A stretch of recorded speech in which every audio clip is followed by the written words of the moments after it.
And I've stood here now in the last 5-10 minutes and I've done some criticizing. And I think it's okay to criticize in life, and the opposition's job is to criticize.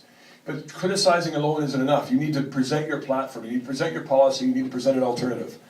And I can tell you that I am very proud of the Liberal platform.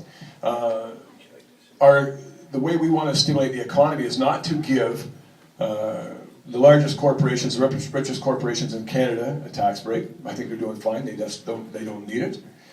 We need to create jobs. We need to create jobs in a sustainable field. Gone are the days where you can keep investing government dollars in industries that are on their way out. Whether it's an auto industry that hasn't stayed relevant, and they've learned their lesson, and they think they're working on that now.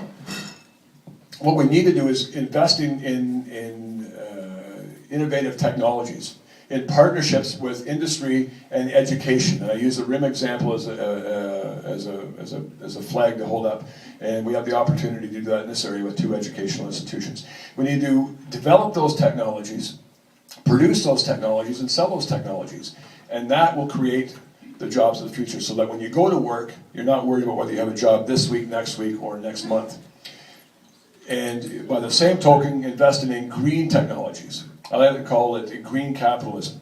And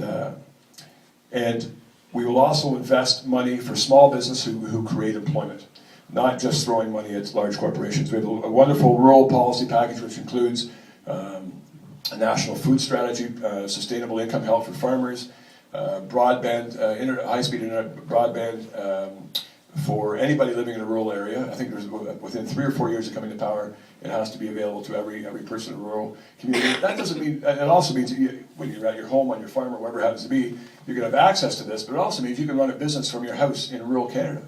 What we have now is a lot of people from rural Canada at a certain point head into urban centers, but this will help people stay around.